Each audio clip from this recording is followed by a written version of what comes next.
Bonjour à tous, j'espère que vous allez bien. Aujourd'hui c'est une vidéo, c'est lundi que lisez-vous. Je suis assez contente. Cette semaine j'ai lu 2 livres et 2 très bonnes lectures, donc c'est un bon point. Donc la semaine dernière j'ai terminé Jane Eyre de Charlotte Brontë, que j'ai là en collection Pocket. Je veux dire un mot sur cette édition parce que, donc édition Pocket, le texte intégral, donc 760 pages des poussières, à 3,90 €. Donc c'est plutôt très très bien. Je trouve ça vraiment pas cher pour ça. Et c'est écrit pas trop serré, pas trop petit. Enfin en tout cas, voilà, l'édition permet d'avoir un confort de lecture assez agréable. Donc que dire sur Jane Eyre, si ce n'est que j'ai adoré le personnage de Jane. Dès le départ, dès le début en fait, du livre, j'ai été plongée pratiquement dès les premières lignes dans l'action. Je me suis tout de suite attachée à Jane. Donc on suit en fait donc Jane Eyre qui raconte en fait on sent que elle est âgée, ou en tout cas elle est adulte, et elle raconte sa vie depuis le début. Donc on la suit au début de sa vie alors qu'elle a 10 ans, donc elle est orpheline, elle n'a ni père ni mère, et elle a été élevée en fait par son oncle qui, à sa mort, a obtenu de sa femme que cette dernière élève Jane.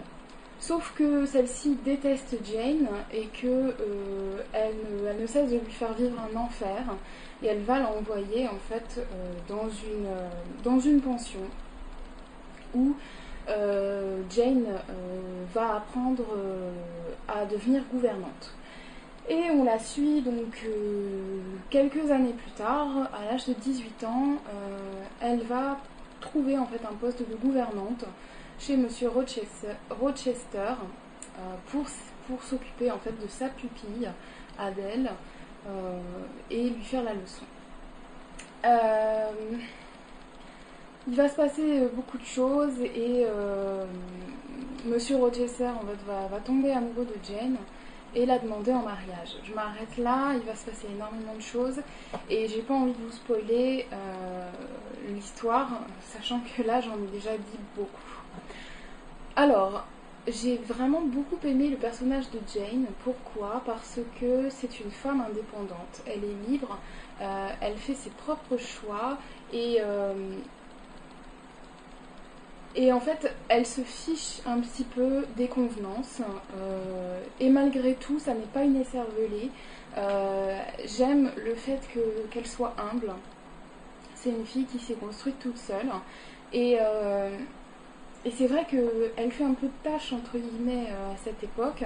Donc on est en pleine époque victorienne, hein, dans l'Angleterre du 19e siècle, où les convenances et les titres de noblesse font encore beaucoup de choses.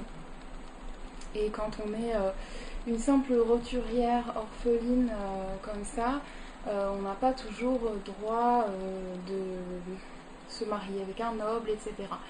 Et Jane, tout en respectant ces convenances-là, va agir de manière indépendante en suivant sa raison et en suivant ses propres choix. Et ça, en soi, c'est un signe de liberté, c'est un signe d'indépendance. Et j'admire vraiment beaucoup l'authenticité de Jane Eyre. À côté de ça, c'est une fille qui se pose beaucoup de questions et voilà, j'aime sa remise en question, j'aime le fait qu'elle soit authentique, j'aime le fait qu'elle soit indépendante, j'aime le fait qu'elle peut avoir en fait une vie facile à portée de main, mais comme ça ne correspond pas à ses principes, elle refuse. Enfin voilà, c'est une fille entière et j'aime beaucoup. Pour ce qui est du style, donc c'est un classique, mais comme je vous le disais dans ma dernière vidéo, c'est un classique qui se lit relativement bien, il n'y a pratiquement pas de longueur, sauf à certains endroits vers la fin, il y a des passages qui m'ont un peu posé problème. mais malgré tout c'est un livre qui s'y très très bien. Comme je vous le disais, on rentre en fait tout de suite dans le feu de l'action et on a envie de savoir ce qui va arriver à Jane. Donc on tourne les pages de manière assez frénétique et sans trop s'en rendre compte. Et c'est vrai que les 760 pages sont passées assez rapidement, sans trop de douleur. En général, j'ai un peu de mal aussi avec les classiques. Il me faut beaucoup de temps pour les lire. Mais là, j'ai mis 10 jours à peu près.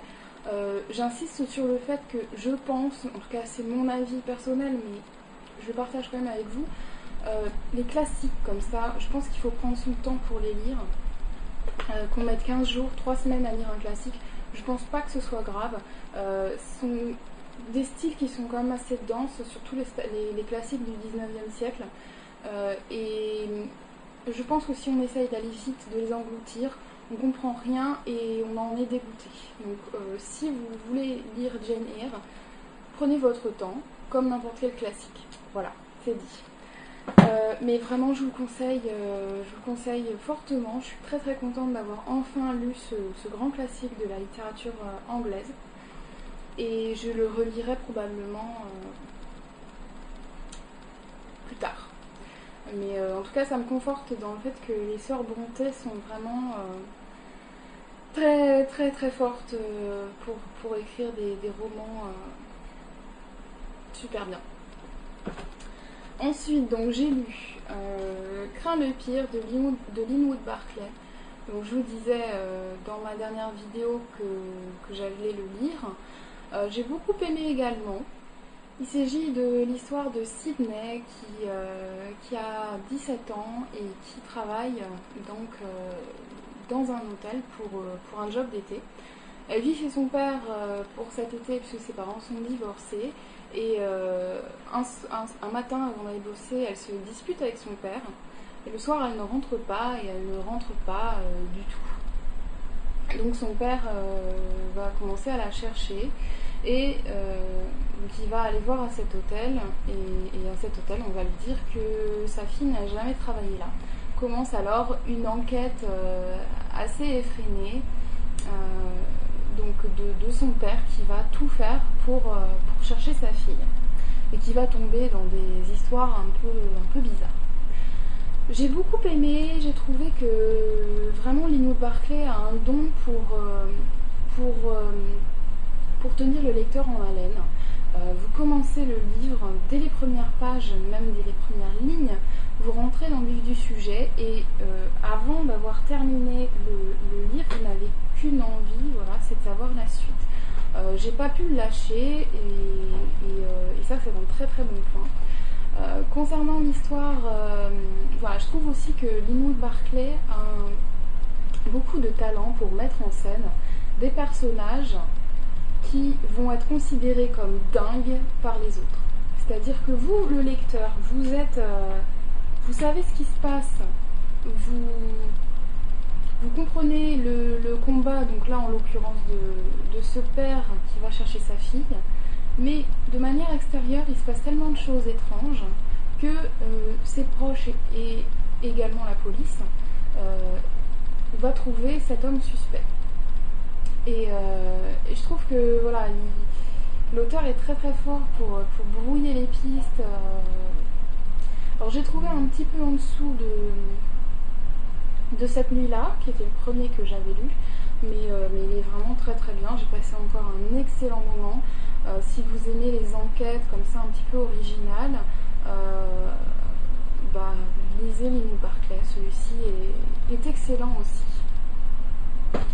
Ensuite, donc c'est tout pour ce que j'ai lu la semaine dernière. Ce que je lis en ce moment, ou ce que je vais commencer à lire, puisque je n'ai pas encore commencé, j'attaque Au sud de la frontière, à l'ouest du soleil de Haruki Murakami.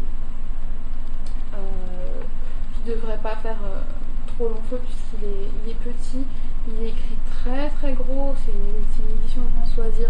Par contre, j'aime pas du tout, il est écrit serré, donc j'espère que ça va pas trop me déranger à la lecture. Il est écrit gros et serré et j'aime pas trop ça. Donc ce sera ma lecture en cours pour le début de la semaine. Et ensuite, je pense que je lirai Ce qu'il faut expier de Ole Lenaeus. Désolée si je prononce mal.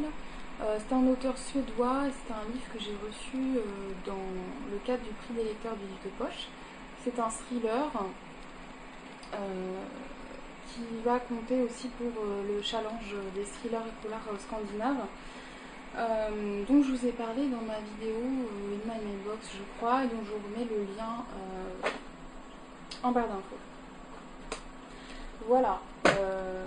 Et puis pour la suite encore, je pense que je lirai un Stephen King pour le combat d'auteur, mais je suis pas encore certaine, donc je vous en dirai plus dans la prochaine vidéo. Voilà, c'est tout, donc j'espère que cette vidéo vous a plu. N'hésitez pas à me laisser un commentaire si vous avez une question, une suggestion ou quoi que ce soit d'autre. Et puis on se retrouve très bientôt dans une prochaine vidéo. Ciao!